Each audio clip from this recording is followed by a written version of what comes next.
Hello, my name is Hannah Robertson, and this is my final presentation for History 280. My topic is representations of Maitreya during the Shilla Kingdom in Korea. So I first reviewed my 5 scholarly sources and found the 3 which most closely related to my research questions. I then printed off these 3 scholarly sources in order to underline important details and take notes on key information related to my questions. I used a different colored highlighter for each of my research questions to better organize the information in the scholarly works. And this was a somewhat longer process than I thought and took me a few days, but my notes were really useful and saved me time later in the project.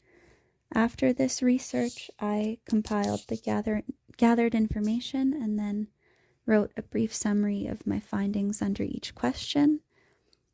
And then I wrote a more conclusive answer to each question, which I will compare against the AI responses later in the presentation.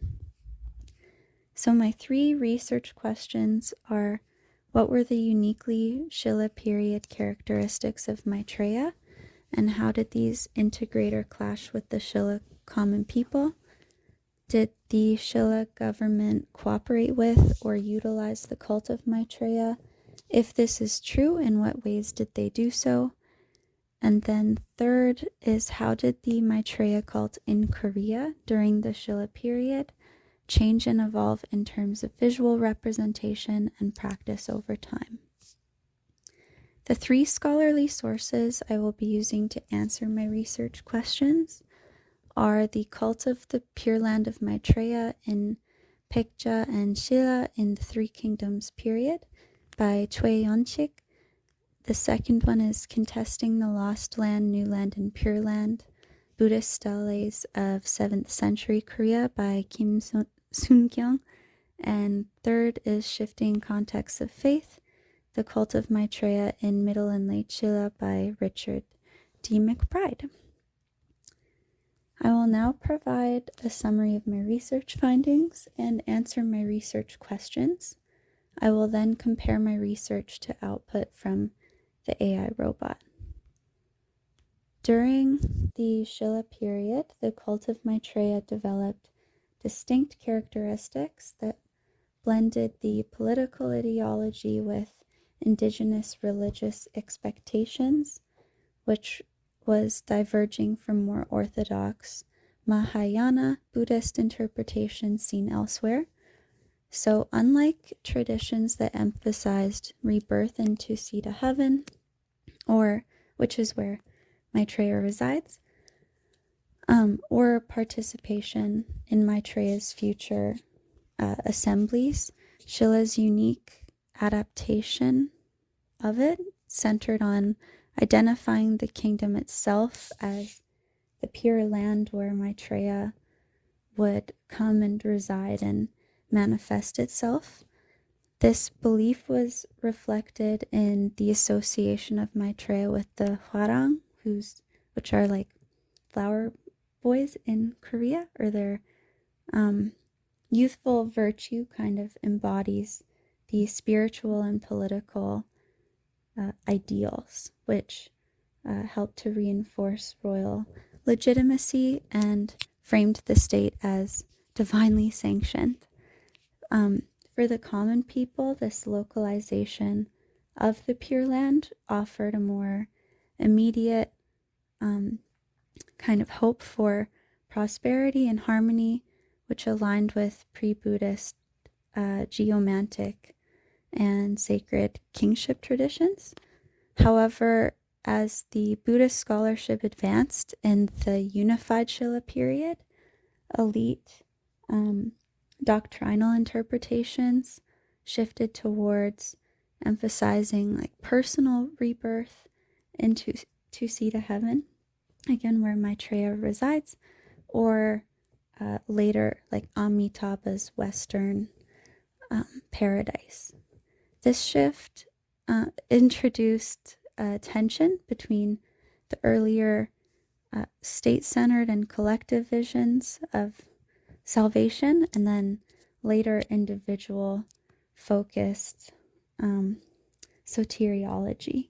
So potentially created a gap between the religious experiences of the ruling elite and the common people who had initially embraced Maitreya. The Shilla government was undoubtedly active in its cooperation with and utilization of the cult of Maitreya as a central tool for both political legitimacy and territorial expansion. So the state, along with the royal family, provided substantial patronage to Buddhist temples and sponsored the construction of numerous Buddhist steles that prominently featured Maitreya imagery. The state sponsorship was not purely devotional, but was very strategic, in my opinion. The monarchy and the elite appropriated Maitreya's image, with several kings, I think there are two very famous ones, claimed to embody Maitreya themselves, and that presented their ruling as the divinely mandated or divinely sanctioned. So in the context of Shilla's unification campaigns, they called them, Maitreya's association with future salvation for the people provided a powerful ideological framework for the kingdom to use. So by portraying newly conquered lands as being incorporated into a sacred Buddhist realm under Maitreya and Maitreya's unfolding Pure Land, the Shilla state was able to frame its conquests over territories as a restoration task rather than an act of war or aggression, and that's how they justified it. Thus, the cult of Maitreya became very essential as a religious and political narrative that supported the monarchy's authority and framed the Shilla kingdom as the manifestation of the Pure Land of Maitreya. I will try to be as concise as possible with this timeline, but there's a lot of information for this question that has captured my attention outside of this project, particularly in the way the Shilla kings interacted with Buddhism and religion and philosophy during their rule, and how that evolves over time. But I digress. So in the early Shilla period, which was mid-6th to mid-7th century, following the state's official adoption of Buddhism, Maitreya worship was primarily centered on royal and aristocratic patronage, and visual representations of Maitreya, such as the gilt bronze statues and things like temple murals, were commissioned by the court and the nobility of the time. And the image of Maitreya sort of symbolized the kingdom's aspirations and spiritual aspirations, and it was often tied to Shilla's political legitimacy and portrayed the state as the Pure Land, Maitreya Pure Land. And then in the Middle Shilla period, which was mid-7th to mid-8th century, the cult of Maitreya began to develop more elaborate devotional practices. So this is where we see the growth of the Hwarang boys and the men, where these virtuous youth are like symbolically linked to Maitreya, and they embodied the ideals of moral excellence and also martial excellence in the service of the king and the kingdom's divine sort of destiny. And the royal court continued to support temple constructions and Buddhist art that featured Maitreya as a symbol of Shila's greatness and power and political unity. And by the late Shilla period, which was late 8th to late 9th century, we see new ritual practices emerge that further diversify Maitreya worship. And that's where we get the story of a monk named Chinpyo, and he introduces a very distinctive system of penance and divination. And he uses 108 divination sticks or 189 tops, like spinning tops, which he claims to have received directly from Maitreya. And I'll say this wrong, but Siddhi Garba, very common name in my readings. These practices offered individuals guidance on their spiritual progress and prospects for enlightenment, and told them if they could achieve enlightenment in this lifetime. And they spread widely among the monks and common people, especially in southwestern Shilla, before extending or moving sort of into the northeastern regions as well. And concurrently, so at the same time as this was happening, we also see the rise of Sun Buddhism. Again, I hope I'm saying that right, but it introduced additional interpretations of Maitreya's role, and the Sun Buddhist masters were awaiting Maitreya's arrival, and they also introduced these sort of new meditative practices as well. And finally, in the end of the Shilla period, so the early 10th century to here I say 918 CE because that's when King Kunye is overthrown and dies, but the Shilla actually ends in 935 CE. But this is when the cult of Maitreya reaches its most explicit political appropriation. So King Kunye, who is also the founder of later Koguryo, declared himself to be Maitreya and adorned himself as a Buddhist monk, preached his own sutras, and proclaimed to have achieved mastery of the Maitreyan mind-observing method, which he said granted him the power to read people's minds and see the future and a whole bunch of crazy stuff. However, his extreme use of the cult for personal rule and authority, as well as his excessive violence towards people who questioned him, led later Korean rulers to adopt more passive engagements with Maitreya worship, and it almost decreased its legitimacy in a way. But despite this, the Maitreyan cult allowed practices and worship to continue, and it remains a central component of Korean Buddhism even after the fall of the Shilla. Now I will report my findings regarding the AI portion of this project. So I started by simply asking ChatGPT, can you summarize representations of Maitreya during the Shilla Kingdom? Just a blanket question, and while there was no incorrect information in the summary it gave, it was very specific about the precise image of Maitreya in art and failed to provide any other examples of how Maitreya was represented.